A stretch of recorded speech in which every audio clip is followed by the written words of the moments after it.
Prefácio. Caros leitores, obrigado por escolher este romance de Lucinda Riley. Eu me chamo Harry Whittaker e sou filho dela. Se você conhece meu nome, sem dúvida é por causa de Atlas, a história de Parasolte, a conclusão da série As Sete Irmãs, de autoria da minha mãe, que se tornou minha responsabilidade depois que ela morreu, em 2021. Eu queria explicar como o livro Beleza Oculta veio a ser publicado em 2024. Para isso, preciso fazer um resumo do trabalho da minha mãe. Então, peço que você siga comigo. De 1993 a 2000, minha mãe escreveu 8 romances sob o nome Lucinda Edmonds. A carreira dela aparentemente foi interrompida por um livro chamado C.N. Double. A trama fictícia sugeria que havia um membro ilegítimo na família real britânica. A morte então recente da princesa Diana e a subsequente turbulência monárquica fizeram com que as livrarias considerassem o projeto arriscado demais. Como consequência, os pedidos de livros de Lucinda Edmonds foram cancelados, e o contrato foi anulado pelos editores. Entre 2000 e 2008, minha mãe escreveu 3 romances e nenhum deles foi publicado. Então, em 2010, ela fez um grande avanço. Seu primeiro livro como Lucinda Riley, A Casa das Orquídeas, chegou às prateleiras das livrarias. Com esse novo nome, ela se tornou uma das escritoras mais bem-sucedidas do mundo, tendo vendido 60 milhões de livros até o momento em que este texto foi escrito. Além dos novos romances, minha mãe reescreveu 3 obras de Edmonds: Aria, que se tornou a garota italiana, Naughty Kitchen Angel, que virou a Árvore dos Anjos, e o já mencionado C.N. Double, publicado como a Carta Secreta.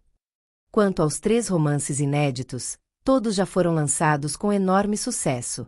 Isso me traz ao livro Beleza Oculta. Originalmente publicado em 1993 com o título Hidden Beauty, foi o segundo romance que minha mãe escreveu, aos 26 anos. Ela sempre comentava que se orgulhava da história, e sua intenção era reapresentá-la ao mundo. Infelizmente, ela nunca teve essa oportunidade. Quando li o manuscrito pela primeira vez, fiquei muito impressionado. Nestas páginas, você vai encontrar ambições frustradas, amores proibidos, vingança e assassinatos, culminando com uma profecia fatal e esquecida. O que me chamou a atenção foi que o manuscrito continha muito do que Lucinda traria à tona em seu trabalho posterior: locais glamourosos, o significado da família e a capacidade do amor de transcender gerações. No entanto, como sempre, ela não se esquiva de questões difíceis como a depressão, o alcoolismo e a violência sexual contra as mulheres. Não há dúvidas de que Lucinda sempre foi uma das melhores contadoras de histórias do mundo, mas sua voz autoral amadureceu naturalmente ao longo dos 30 anos de carreira. Ela teve um trabalho imenso em suas 3 reescritas anteriores. Mudou enredos, adicionou personagens e alterou seu estilo. Neste livro, assumi esse papel, atualizando e renovando o texto, ajudando a transformar o Edmonds em Riley. O processo foi desafiador. Naturalmente, eu queria manter o trabalho original o mais intacto possível, mas era minha responsabilidade modernizar perspectivas e sensibilidades sem destruir a essência do romance. O mundo mudou muito em 30 anos, e os comentários na internet parecem ficar mais cruéis a cada dia. Espero ter conseguido andar na corda bamba com sucesso e ter feito justiça a ela.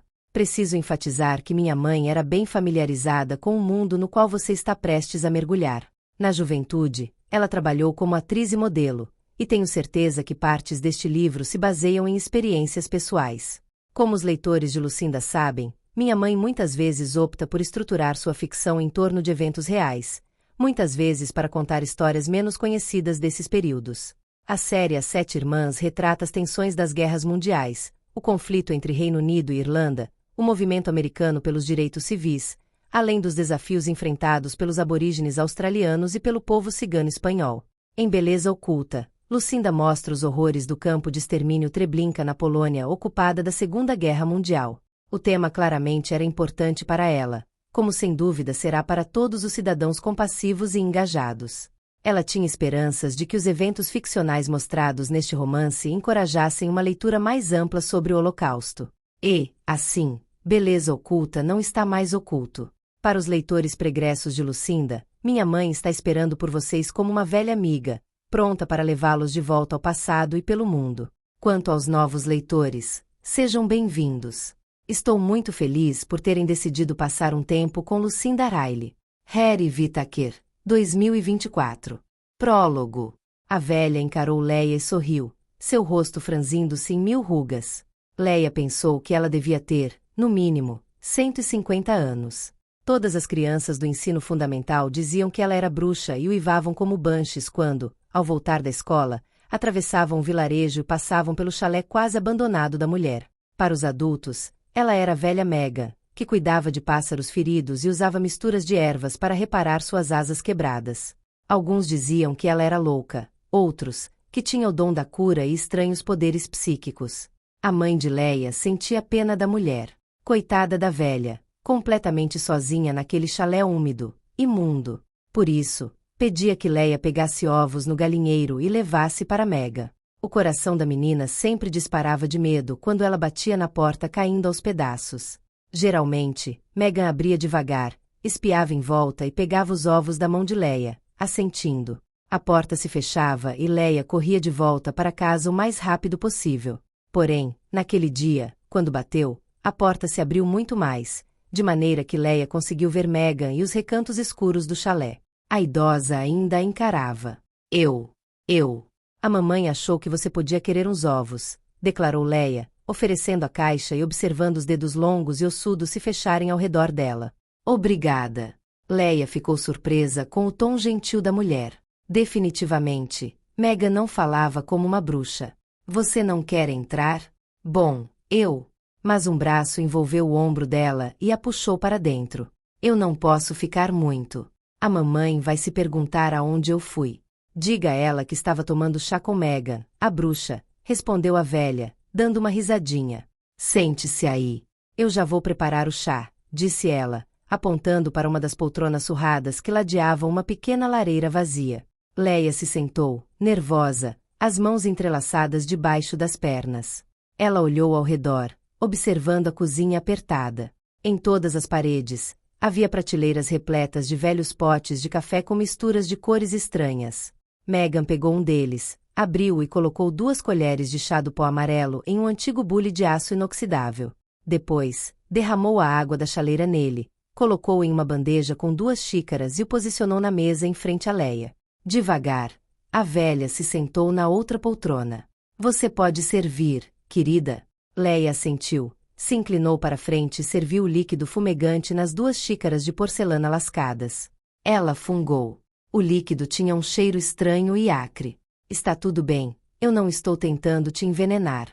Olha, vou tomar o meu primeiro, para você ver se eu morro. É só chá de dente de leão. Vai te fazer bem, disse. Depois pegou a xícara com as 2 mãos e bebeu. Ou experimente. Um tanto tímida, Leia levou a xícara aos lábios e tentou respirar pela boca, já que o aroma pungente era demais para ela. Em seguida, tomou um gole e engoliu sem sentir o gosto. Viu, não foi tão ruim assim, foi? Leia balançou a cabeça e pousou a xícara na mesa. Ela se remexeu na poltrona enquanto Megan esvaziava a própria xícara. Obrigada pelo chá. Estava muito bom. Eu realmente preciso ir. A mamãe vai começar a... Eu vejo você passar por aqui todos os dias. Você vai ter uma beleza extraordinária quando for mais velha. Ela já está começando a despontar. Leia corou enquanto os penetrantes olhos verdes de Megan a examinavam da cabeça aos pés. Isso pode não ser a bênção que o mundo pensa que a tome. Cuidado. Megan franziu a testa, depois estendeu a mão por cima da mesa. Leia estremeceu quando aqueles dedos ossudos se fecharam em sua mão como garras. O pânico cresceu dentro dela. Sim, mas eu preciso ir para casa. Os olhos da velha fitavam um ponto muito além de Leia, e o corpo dela estava rijo. O mal existe, eu posso sentir. Você precisa ficar alerta, previu, erguendo o tom de voz. Leia estava paralisada de medo. A mulher apertou sua mão com mais força. Coisas sobrenaturais, coisas malignas. Nunca mexa com a natureza, você perturba o padrão. Pobre alma, ele está perdido, condenado. Ele vai voltar e te encontrar nas charnecas, e você vai retornar por vontade própria. Não se pode mudar o destino, você precisa tomar cuidado com ele. De repente, o aperto na mão de Leia se afrouxou e Megan voltou a afundar na poltrona, com os olhos fechados. A menina se pôs de pé com um salto, correu até a porta da frente e saiu para a rua. Só parou de correr quando chegou ao galinheiro, nos fundos da pequena casa, geminada onde morava com os pais. Abriu a trava e se jogou no chão, dispersando as galinhas. Leia encostou a cabeça na parede de madeira e deixou a respiração se acalmar. Os moradores do vilarejo estavam certos. Megan era louca. O que ela dissera mesmo sobre Leia tomar cuidado foi assustador. A menina tinha 11 anos e não entendia. Queria a mãe, mas não podia contar o que havia acontecido. A senhora Thompson pensaria que ela inventara aquilo e diria que não era nada bonito espalhar boatos maldosos sobre uma senhora pobre e indefesa. Leia se levantou e, devagar, foi até a porta dos fundos. Ao entrar na cozinha quente, o cheiro seguro de casa tranquilizou. Oi, Leia, você chegou bem na hora do chá. Sente-se, disse Doreen Thompson, virando-se e sorrindo, então franziu a testa com uma expressão preocupada. O que foi, Leia? O que aconteceu? Você está branca como um fantasma. Nada, mãe. Eu estou bem. É só uma dor de barriga, só isso. Dores de crescimento, provavelmente. Experimente colocar um pouco de comida aí dentro. Tenho certeza que você vai se sentir melhor. Leia foi até a mãe e a abraçou com força. Mas o que é isso? Eu te amo, mãe. Leia se aninhou naqueles braços reconfortantes e se sentiu muito melhor. No entanto, na semana seguinte, quando a mãe pediu que ela levasse os ovos para Megan como sempre, a menina se recusou terminantemente. A velha morreu 6 meses depois, e Leia ficou grata por isso. Parte 1. Junho de 1976 a outubro de 1977. Yorkshire, junho de 1976. Rose Delancey pôs o refinado pincel de pelos de Marta no pote de terebintina. Pousou a paleta na bancada manchada de tinta e afundou na poltrona poída, afastando do rosto o pesado cabelo ruivo tiziano. Pegou a fotografia em que trabalhava e a comparou com a pintura concluída no cavalete à sua frente. A semelhança era extraordinária, embora fosse difícil distinguir uma elegante égua da outra. Enquanto tentava reunir uma coleção de obras para exibir na Galeria de Londres, pinturas como aquela pagavam as contas. O trabalho fora encomendado por um rico fazendeiro local que era proprietário de 3 cavalos de corrida. Ondine, a égua castanha que encarava Rose do quadro com uma expressão emocionada, era número 2. O fazendeiro estava pagando 500 libras por cada tela. Com isso, Rose substituiria o telhado da labiríntica casa de pedra onde morava com os filhos. Isso não interromperia o avanço gradativo da umidade nem acabaria com os fungos e carunchos que deterioravam a madeira, mas já seria um bom começo. Rose contava com aquela exposição. Se conseguisse vender ao menos uns poucos quadros, diminuiria sua dívida consideravelmente. Ela não tinha mais o que prometer ao gerente do banco e sabia que o cerco estava se fechando. Porém, fazia muito tempo que não expunha, quase 20 anos. As pessoas podiam tê-la esquecido desde aquela época inebriante em que era adorada pela crítica e pelo público. Rose era jovem, bonita e talentosíssima. Mas, então, tudo dera errado, e ela trocara as luzes brilhantes de Londres pela vida reclusa de Savod, nas ondulantes charnecas de Yorkshire. Sim, a exposição em abril do ano seguinte com certeza era uma aposta, mas tinha que dar retorno. Rose se levantou e, habilmente, moveu a enorme tela em meio à desordem do pequeno estúdio. Depois, olhou pela janela panorâmica para a serenidade lá fora. Aquela vista nunca deixará de enchê-la de paz e fora a principal razão para a compra da fazenda. A construção ficava no topo de uma colina, com uma vista ininterrupta do vale. Bem abaixo, uma faixa de água prateada conhecida como reservatório de Leemin fazia um belo contraste com o verde onipresente dos arredores. Ela odiaria perder aquela vista, mas sabia que, se a exposição fracassasse, teria que vender a casa. Droga! Droga! Droga! Exclamou Rose, batendo o punho na pedra dura e cinzenta do parapeito da janela. Claro que havia outra opção. Sempre houvera outra opção, mas ela resistia em aceitá-la fazia quase 20 anos. Rose pensou no irmão, David, com sua cobertura em Nova York, uma casa de campo em Gloucestershire, uma mansão em uma ilha particular do Caribe e um iate de longo alcance atracado em algum ponto da costa amalfitana. Muitas foram as noites em que, ouvindo a goteira na panela de metal do lado direito da cama, pensara em recorrer a ele. Mas preferia ser despejada a pedir dinheiro a David.